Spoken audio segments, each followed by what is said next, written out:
시사인의 김은지 기자 모셨습니다. 어서 오세요. 네, 안녕하세요. 오마이뉴스의 곽우신 기자 모셨습니다. 어서 오세요. 네, 안녕하세요. 네, 오늘은 바로 본론으로 들어가죠. 지금 한 2주 넘었죠. 지금 역사관 논란이 계속되고 있는데 엄청 뜨거운데 폭염만큼이나 뜨거운데 국민의힘에서 논평 나왔나요? 이제 논평이 나오는데 약간 좀 결이 다르죠. 논평의 종류가 좀 다르다고 해야 될까요? 어떡해요? 그러니까 이제 국민의힘에서는 어쨌든 지금 이 광복절 이후로 벌어지고 있는 이 논란들에 대해서 원래 방어해야 될 거는 좀 방어하지 않고 약간 민주당이나 이제 야권 쪽에 좀 트집을 잡는 모양새로 지금 가고 있습니다. 네. 정작 이제 민주당 쪽에서 물어보고 있는 부분들에선 사실 답을 하지 않고 있는 상황인 건데요. 그래서 가장 중요한 게 예를 들면은 김태효 차장의 이 중요한 건 일본의 마음이라는 이 발언, 이거 어떻게 할 거냐, 어떻게 생각하느냐라는 거에 대해서 어제 오전에 당 최고위원회 끝나고 이제 곽규택 대변인 아까 여기서 전화 인터뷰했죠. 브리핑 할 때 백브리핑 때 기자들이 물어봤습니다. 비공개 최고위 때 언급이 없었다라는 말로만 한마디로 가름을 했고요. 이후에 이제 한동훈 대표에게 이제 백브리핑 때 또 이제 기자들이 물어보자 한동훈 대표가 보통 이런 민감한 얘기 나올 때 전형적인 레파토리 있죠. 전문을 확인해 보지 않아서 내가 코멘트하기 좀 어렵다라고 하는 이제 그 레파토리가 또 등장을 했고, 플러스 뭐 그런 의미였겠느냐라는 뉘앙스로 얘기하면서 중요한 건 대한민국 국민의 마음입니다. 이런 정도로 얘기를 했죠. 즉 김태효 차장 발언 이런 것들이 굉장히 지금 여당한테 불리하다. 예, 좀 반응하기 어려운 상황이다라는 것만큼 확실해 보입니다. 그러니까 독립기념관장 선임 잘했다 못했다. 광복절 경축사에서 과거사 언급하는 거 잘했다 못했다. 중일마 발언 잘했다 못했다라는 직접적인 평가 논평이 전혀 없다 이 얘기잖아요. 그런 식이죠. 네, 제가 좀 찾아봤거든요. 그러니까 관련해서 나왔던 게 8월 16일이 마지막이고 8월 16일은 이제 광복절 경축식 행사에 민주당, 그러니까 야당이 참여하지 않았다라고 하는 것에 대한 비판이고요. 그리고 이제 신동욱 원내수석 대변인 같은 경우에는 이제 민주당이야말로 진정한 광복을 가로막는 친일 정당으로 비판받아야 마땅하다. 뭐 이런 식의 논평을 냈어요. 그러니까 민주당을 공략하는 방식이지 지금 나오고 있는 정부 관계자 이야기는 사실 거의 언급을 하지 않는 방식으로 피해가고 있다. 그 곽우신 기자의 유명한 명언 있지 않습니까? 무엇을 하지 않는지를 봐야 된다라는 지점에서 좀 살펴야 될 것 같습니다. 그러니까 피해가는 것은 대략 난감하기 때문이다 이렇게 보면 되는 건가요? 그렇죠. 사실은 어떻게 말을 해도 이상하기 때문이죠. 여기 말을 예를 들면은 그래서 김태효 차장의 발언이 적절하다, 뭐 잘했다라고 얘기하게 되면은 똑같이 이제 친일 프레임에 말려 들어가지고 공격받을 수밖에 없는 거고, 그렇다고 또 지금 상황에서 여당이 또 용산과 각을 세워가면서 김태효 차장 발언 부적절합니다, 국민 눈높이에 맞지 않습니다라고 얘기하게 되면은 또 지금 여당 상황에서 또 내분이 일어날 수 있는 상황이기 때문에, 그러니까 그만큼 한동훈 대표가 지금 당을 완전히 장악하지 못한 상태입니다. 그렇기 때문에 이 불안정한 리더십이 있는 상황에서는 이래저래 본인이 원하는 대로 드라이브를 걸기도 쉽지 않다. 그러니까 하여간 이제 논평은 공식적인 거고 공개적인 거니까 그렇다 치고 내부적으로 그냥 아름아름으로 의견 표명하고 이러는 뭐 이야기는 없습니까? 사실은 당내에서 그러니까 이런 역사 문제와 관련해가지고 이게 자꾸 불거지는 거에 대해서 불안해하고 불쾌하는 목소리들이 수면 아래는 좀 있습니다. 그러니까 예를 들면은 이전에도 국민의힘 여권이 이제 크게 이제 좀 당했을 때가 언제였냐면은 홍범도 장군이 흉상 이전 문제와 관련해서도 크게 많이 흔들렸었거든요. 그게 딱 기본적으로 그러니까 보수 지지층마저도 약간 등을 돌릴 만한 부분들이 민감하게 작용을 하는 건데, 지금 30%대 정도를 유지하고 있는 이 국민의힘 지지율에 봤을 때 이게 무너지는 게 바로 이 전통적인 안보 역사 관련 문제들인데, 이걸 또 건드리는 문제인 거고, 또 특히나 친일과 관련된 논란에서 자유로울 수 없게 되면은 전통적으로 계속 이 보수 정당의 발목을 잡아왔던 리스크가 다시 불거지는 부분이기 때문에 안 그래도 지금 여권 입장에서는 우리가 소수 여당이고 야당하고 지금 혈안들도 굉장히 많고 전선이 굉장히 늘어져 있는 상황인데, 여기에 또다시 전혀 도움될 게 없는 안건들이 다시 올라오고, 심지어 정부는 전혀 도움도 안 되는 말들을 자꾸 툭툭툭 내뱉고 있고, 이러다 보니까 용산 대통령실이나 정부에 대한 비판적인 좀 불만들이 있긴 하지만 이 또 여당의 속성상 그게 막 공개적으로 분출되지는 못하고 있는 상황이다. 아마 좀 약간 결을 다해 얘기하는 게 이제 안철수, 김용태 의원 정도인 건데, 두 사람 다 개파적으로서 뭔가 힘이 없는 사람들이랑 공통점이 있죠. 그래요. 알겠습니다. 반국가 세력이라는 발언까지 또 어제 나왔는데 네, 이제 관련해서는 이제 그런 이야기를 결국은 이제 메신저를 공격할 수밖에 없는 상황이거든요. 이제 그런데 이제 이 논쟁의 시작점이 됐다라고 하는 것이 지금 광복회장이지 않습니까? 이종찬 광복회장이 이제 시선 집중 인터뷰에서 용산에 밀정이 있다라는 취지의 이야기를 하면서부터 사건이 네. 크게 불거지게 됐고 지금까지 가고 있는 것인데, 그러니까 무엇보다도 메신저 공격을 하기에는 이종찬 광복회장이라는 분이 가지고 있는 상징성이 쉽지 않다라고 하는 부분이 있습니다. 상징성도 있고 지난 대선 때 그분의 스탠스도 있고. 그렇죠. 예. 그리고는 또 이 윤석열 대통령의 중마고라고 알려져 있는 이철우 교수의 아버지이기도 하다라고 하는 것이다 보니까 이제 기껏해야 나오는 반발이 대통령을 아직도 아들 친구로 알고 있는 게 아니냐 정도의 이야기거든요. 그러니까 좀 대통령의 인사권을 존중해 달라라는 식의 이야기이지 이종찬 회장을 강하게 비판하기 좀 쉽지 않은 측면이 있습니다. 그러다 보니까 신지호 전략부총장이 일본의 극우 기쁨조라는 식의 발언을 했다가 또 이제 철회하는 상황도 생겼었고요. 이게 결국 그렇게 쉽지 않은 상황이라고 하는 것인데요. 다만 윤 대통령이 반국가 세력이라고 하는 메시지를 낸 것에 대해서는 그런 해석을 하시는 분의 이야기를 들었는데 대통령이 좀 기분이 상하신 게 아니냐. 그러니까 정말 이게 보수 결집, 우파 결집이라고 하는 큰 전략에서 메시지를 내기보다는 본인이 속이 상했을 때 나오는 메시지다. 작년에 반국가 세력이라고 하는 이야기가 나왔던 것이 대통령이 미국 방문을 하고 나서 본인이 이제 한미일 공조를 굉장히 강화했다라고 하는 지점에서의 그 강조와 어떤 뭐라고 할까요? 자랑이라고 하는 것들이 있었는데 국내 여론이 너무 못 알아준다라고 하는 섭섭함의 발현이 1 더하기 1은 100이라고 하는 사람과 싸워야 된다라는 식의 메시지로 이어졌다라는 해석을 하시는 분의 이야기를 들었는데요. 이번에도 결국은 아주 정교한 보수의 어떤 결집이라고 하는 수이기보다는 지금 대통령이 굉장히 좀 속상해 있다라는 식의 말하는 분 이야기도 제가 들었습니다. 아까 제비타임즈에서 했는데 반국가 세력과 반자유 세력 좀 구분 좀 해주세요. 반국가 세력과 반자유 세력이요? 예. 무슨 윤석열 대통령께 직접 뭔가 어떤 강의를 듣고 싶은 생각이 좀 있는데 가르마 좀 타주셨으면 좋겠습니다. 반국가 세력과 아니, 그러니까 어제는 반국가 세력이 했고 광복절 경축사에서 반자유 세력 이런 얘기했거든요. 뭐가 다른 거예요? 그분의 입장에서는 동의어가 아닐까요? 그리고 유사 과거 아닐까요? 발언을 보면 반국가 반자유 세력이라는 또 그 용어가 나와요. 그럼 같은 겁니까 다른 겁니까? 그냥 좌파가 싫은 게 아닐까요? 그냥 민주 진보 계열은 다 그냥 그렇게 보고 계신 게 아닌가 싶긴 한데, 근데 방금 이제 김은지 기자께서 지적을 해주신 게 용산 대통령실도 그렇고 윤석열 대통령도 뭔가 정교한 수를 둔 것 같지 않다라고 하잖아요. 물론 정교한 수를 언제 뒀는지는 잘 모르겠습니다. 근데 어쨌든 이거 이제 소위 기분이즘이라는 거죠. 기분이즘. 그것도 뭔가 개인의 어떤 기분에 따라 가지고 정치적인 메시지가 이렇게 나오고 그게 뭔가 판을 요동치게 만들고 공적인 시스템에 좌우로 하는 거고, 이것이 전근대적인 국가에서나 가능한 이야기 아닙니까? 기본적으로 근대 국가 시스템은 시스템을 통해 가지고 통치행위가 이루어지고 이제 행정사법 정치가 이루어져야 되는 건데, 대통령이 심기경호하는 걸 모두 급급해 가지고 그분이 한 말씀 하실 때 이거 눈치나 살피면서 얘기한다는 게 이게 참 근데 안타깝네요. 요즘 그건 좀 약간 검증이 좀 필요한 것 같아요. 예를 들어서 반국가 세력이라고 그 발언한 자리 중에 하나가 작년에 자유총연맹 창립기념식에서도 그 얘기를 했었거든요. 연설문에 들어가 있고 했던 부분이 있기 때문에 이것이 그냥 순간적으로 욱 하는 내지 어떤 그 언짢은 기분 때문에 나온 어떤 우발적으로 튀어나온 발언 이렇게 보기도 힘든 부분은 좀 있긴 있어요. 그러니까 한동안 그런 이야기를 하고 있지 않다가 다시금 그러니까. 나왔던 그 맥락에 대한 이야기인 건데요. 그러니까 워낙 이제 작년에도 이제 한창 요 시기 즈음에 대통령이 그런 이야기들을 많이 꺼냈었고 거기에 대한 비판들이 이어지면서 사실 재보궐 결과 강서구청장 선거에 패배가 있지 않았습니까? 그리고 나서 대통령이 했던 이야기가 이제 2년보다 민생을 챙기겠다라는 식의 이야기였었거든요. 그렇죠. 그런데 또다시 요 시기에 이런 이야기가 일어나고 있다 보니까 그러니까 정교하지 않다는 지점에서 그런 해석을 하는 것인데요. 소명의식인가요?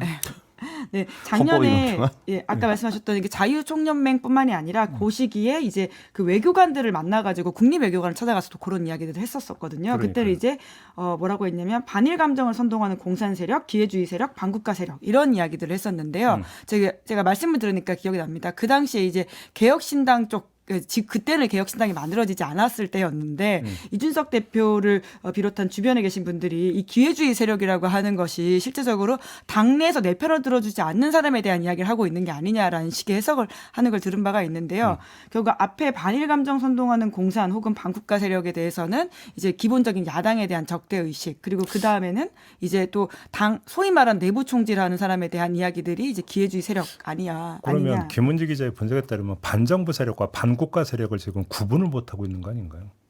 지금 그 분석에 따르면 그거잖아요. 그러니까 약간 이제 그 약간 짐이 곧 국가다 약간 이런 느낌으로 이 지금 윤석열 정부와 본인이 반대하는 건 다 반자유, 반정부, 반국가로 다 일치되는 건 아닐까. 넘어가죠, 뭐. 네, 네. 뭐 할 말은 많습니다만.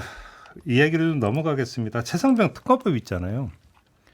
조금 전에 곽규택 수석대변인이라고 인터뷰했는데 들으셨어요? 두 분? 네, 얘기 들었습니다. 그러니까 의제에 올리면 안 된다는 취지의 주장 맞죠?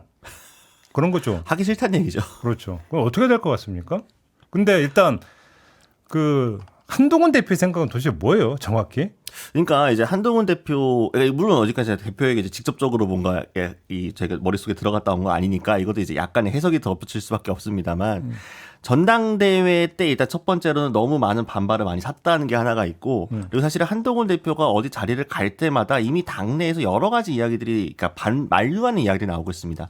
당장 어제 이제 상임고문단 이제 오찬 자리에서도 이 특검법 이거 말려들면 안 된다는 이야기들이 계속 나왔던 거였거든요. 네, 즉 이제 네. 한동훈 대표가 전당대회 때 얘기했던 그 이 최상병 특검법 제3자로 대안을 내밀겠다라고 하는 거를 본인이 의지가 있다고 하더라도 물리적으로 실질적으로 추진하는 게 좀 어려운 상황이다. 조건적으로 보았을 때 당내 역학구조상. 그게 하나가 있고 두 번째로는 한동훈 대표 본인도 크게 진정성이 있는지 좀 궁금한 물음표가 찍힐 수밖에 없는 상황이다라는 거죠. 전당대회 때는 결국 그냥 용산하고의 뭔가 어떤 차별화적인 메시지를 내기 위한 이미지 메이킹을 위한 어떤 선언적 구호에 지나지 않았고 선거가 당장 끝났고 이제 급한 불 끄고 나니까 계속해서 조건들이 추가적으로 붙으면서 뭐 이래서 안 되고 저게 문제고 뭐가 하고 아니, 처음에는 우리가 대안을 제시했더니 뭐 판이 바뀌었다, 뭐 민주당이 당황하고 있다, 뭐 이런 말들 들어오더니 지금 쏙 들어갔잖아요.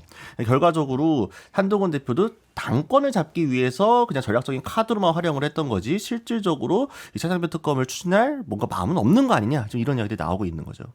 김은지 기자는 어떻게 분석해요? 네, 이제 한동훈 대표 가까우신 분들의 이야기를 들어보면 한 대표가 이제 최상병 특검법에 관련해서는 계속 이야기를 하고 있다고는 합니다. 이제 그런데 내부적 상황이 사실 결국 이것이 정치력을 보여주고 본인이 이제 윤석열 대통령과의 어떤 차별점을 보여주는지의 핵심 과제라고 할 수 있거든요.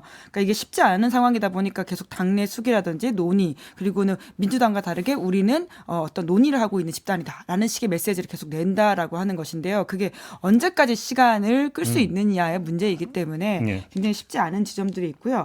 다만 의제로서 지금 계속 민주당에서는 최상병 특검법을 국민의힘에서 제안하는 내용들을 계속 받겠다라는 식으로 가고 있지 않습니까? 네. 그러면 계속 이제 몰릴 것이다. 민주당에서는 그래서 결국 여론이 계속 압박을 주는 방식 말고는 없지 않겠느냐라는 이야기를 하는 건데요. 시간이 계속 지나고 있어서 어쨌건 간에 좀 결론 내려야 된다라는 목소리도 크긴 합니다. 근데 민주당 이재명 대표 입장에서는 대표회담을 하는데 이 얘기 안 할 수 없잖아요. 그렇죠. 네. 당연히 해야 되는 거잖아요.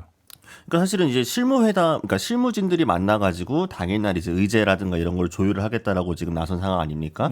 그리고 보통 이런 식의 회담이라는 거는 사전에 양당 차원에서 어느 정도 뭔가 큰 그림적으로 합의가 되고 나고 그 다음에 이제 디테일한 부분들을 결정하는 데 있어가지고 양당 대표가 만나가지고 크게 이제 통 크게 좀 만들어내는 그렇게 이제 성과가 나와야 이제 양쪽이 다 윈윈하는 그림이 되는 건데 그러려면 어쨌든 이 물밑 협상과 실무 협상에서 뭔가 접점이 만들어져야 되잖아요. 당장이 접점이 나올 수 있겠느냐라는 물음표들이 있습니다. 그래서 여의도에서는 이런 얘기도 나옵니다. 이거 25일 오후로 잡아놨지만 깨질 수도 있다. 실무 협의하는 과정에서 의제 조율이나 이런 것들이 만족스럽지 않으면은 만나는데 안 만나면 못하다라는 여론이 나오면서 어느 한쪽에서 판을 깰 수도 있다. 이런 얘기 나오고 있습니다. 그렇게 그런 전문도 나오고 있다. 네, 그렇죠.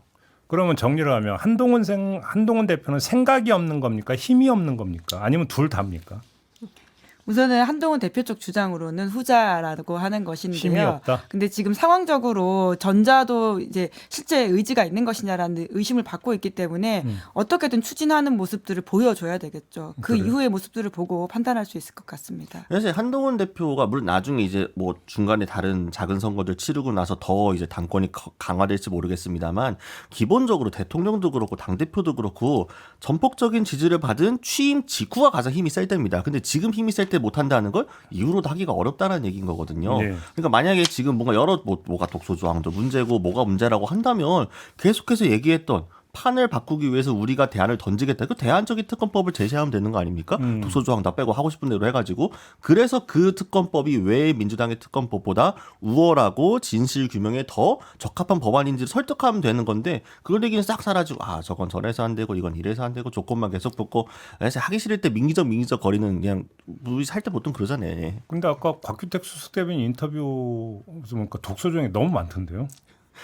네, 애초에 제기했던 핵심 독소 조항이라고 하는 것이 이제 추천 부분 아닙니까? 그래서 이제 한동훈 대표도 이제 당 대표 출마하면서 본인의 정치적 첫발을 내딛는 그 자리에서 제3자 추천으로서 최상병 특검법을 해야 된다라는 식의 이야기를 했기 때문에 그 외 조건들을 계속 붙인다고 하는 것은 그러니까 하고 싶지 않아 하는 게 아니냐라는 의심을 사기에 충분하다라고 하는 것이죠. 그러니까 그러면 민주당의 선택은 뭘까요? 계속 이렇게 이제 뭔가 그 양당 간의 결정을 못 하는 거잖아요. 일단 현상적으로. 그럼 민주당은 어떻게 할까요? 민주당에서는 아마 지금 이미 법안도 올라가 있는 상태고 하니까 당연히 재추진을 하겠죠. 그럼 또 거부권 또 행사할 거예요. 그렇죠.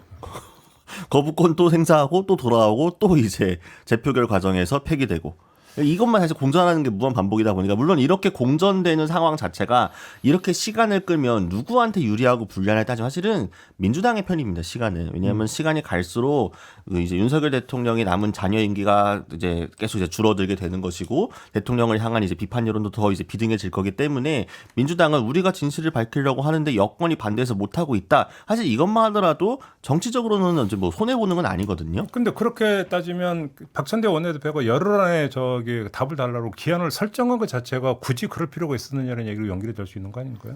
근데 뭐 박찬대 원내대표야 그 당시에 원내대표 겸 그리고는 당 대표 대행이지 않았습니까? 이제 그렇기 때문에 던졌던 메시지인 것으로 보이는데요. 이후에 이제 이재명 대표가 체제를 다시 완비해가지고 이 문제를 어떻게 이제 손대겠다라고 하는 것이기 때문에 네.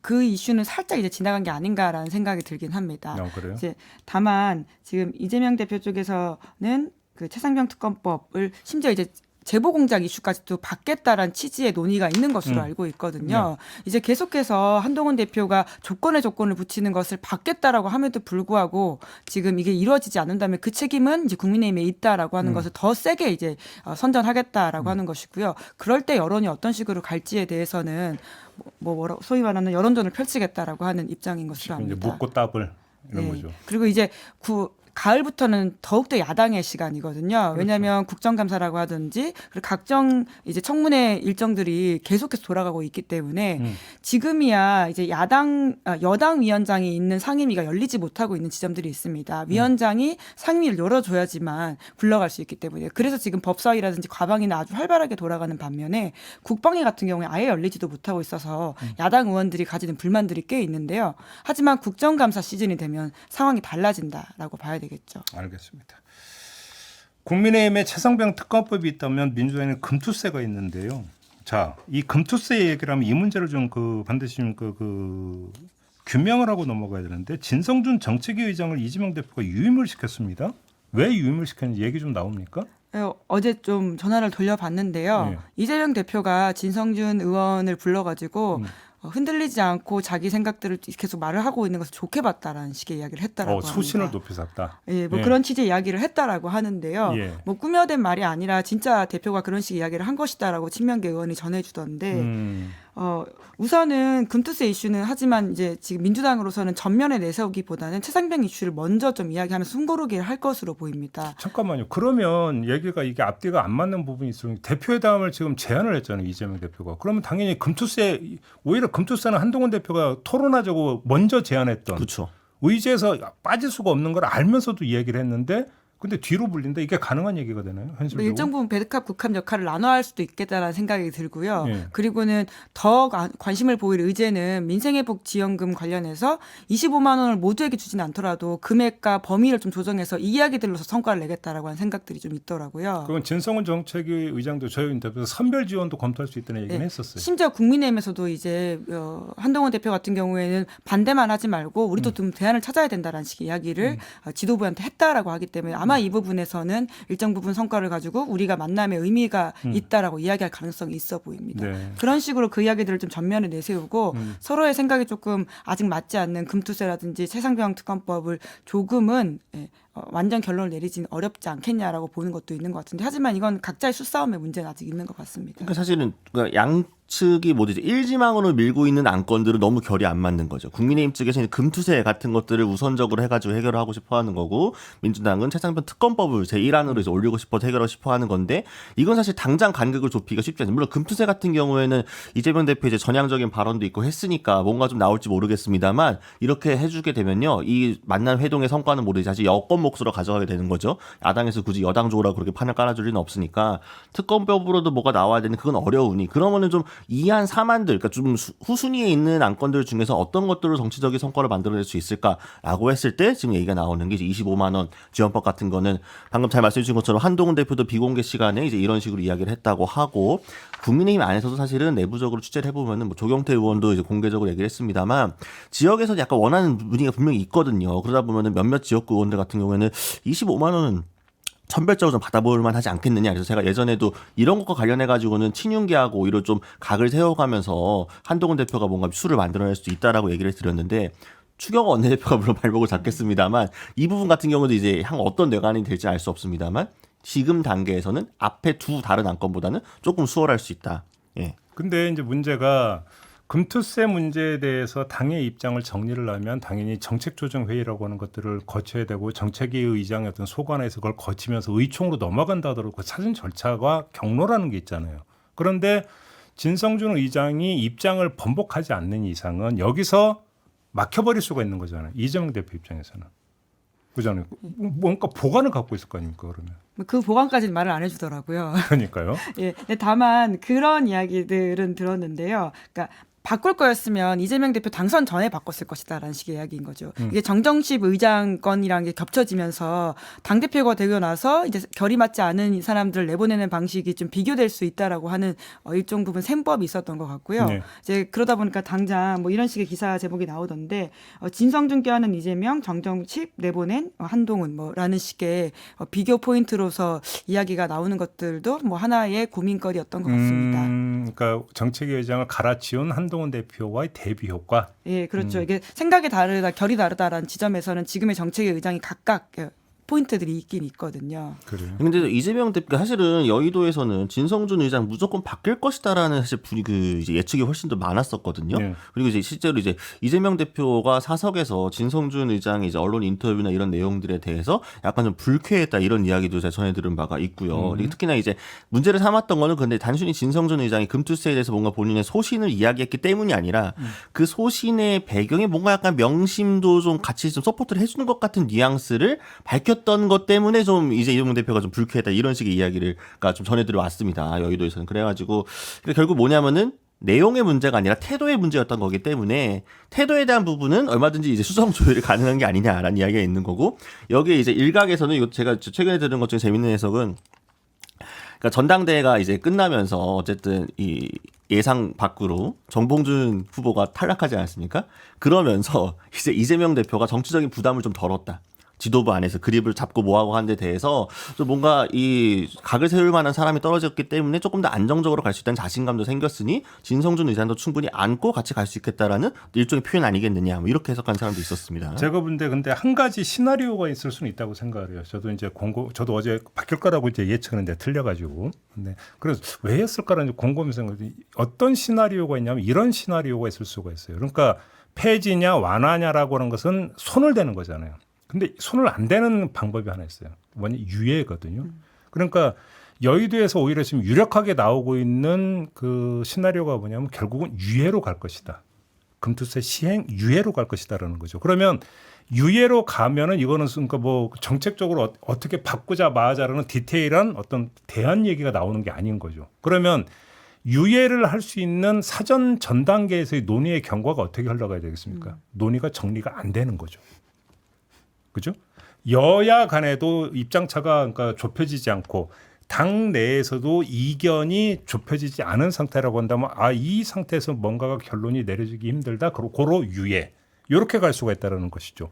그래서 유예를 염두에 두고 있다면 정책위 의장을 유임시킨 것은 이해가 될 수 있다. 오히려 거기서 부가소득을 얻을 수 있죠. 왜냐하면 이재명 대표는 본인의 어떤 입장과 다른 사람도 포용한다라고 하는 점에서 부가소득을 얻을 수가 있으면서 만약에 유예로 기착이 된다면 그런 상태에서는 일거양득이 될 수 있다. 요 시나리오는 성립이 될 수가 있는 거예요. 오늘 제가 최근에 한 민주당 그 당 관계자하고 저녁 먹었는데 그분도 똑같은 얘기를 했거든요.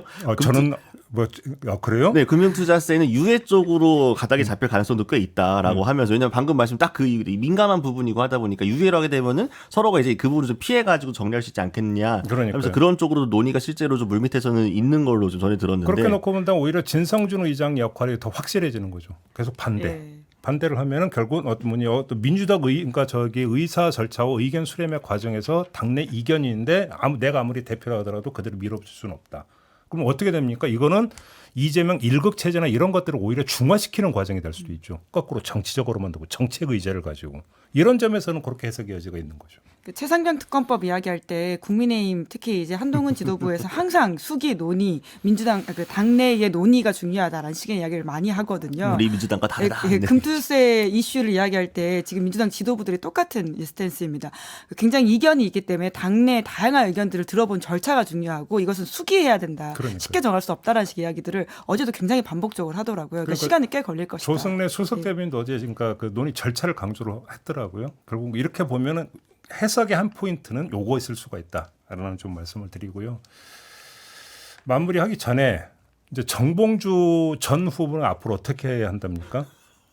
혹시 뭐 들으신 얘기 있으십니까? 미래에 대해서는 전망하시는 분들이 각각의 좀 상황이 다른 것 같던데요. 뭐 우선 친명계 의원은 당장은 좀 한동안은 정치적 행보가 어렵지 않겠느냐. 이제 상처가 이번에 좀 컸다라고 하는 이야기들 해서 어떻게 해야 될지 모르겠는데 하지만 정치는 제가 늘 생물이어서 일주일 후도 우리가 모르지 않습니까? 그렇죠. 사실은 지난주에 정봉주 후보의 원내 입성, 그러니까 원내라고 하기보다는 최고위원 입성이 유력하다라는 식의 말씀을 드린 바가 있는데 혹시 모를 가능성을 항상 열어두고 이야기하는 게 중요하구나라고 하는 것을 이번에도 또 느꼈거든요. 맞아요. 예, 그때도 그 말을 마지막에 참 덧붙여서 다행이었다라는 생각을 했는데 그러니까 지금이야 굉장히 앞으로 이제 정치적 행보가 어렵겠다라고 하지만 또 어떻게 한국 정치가 요동칠지 모르기 때문에 그건 진짜 아무도 모른다라는 생각이 심지어 정봉주 후보도 모를 겁니다. 그러니까 여의도에서 지금 그러니까 공간은 일단 없다 이렇게 봐야 되는 거 아닌가요? 당장은 쉽지 않죠. 그럼 유튜브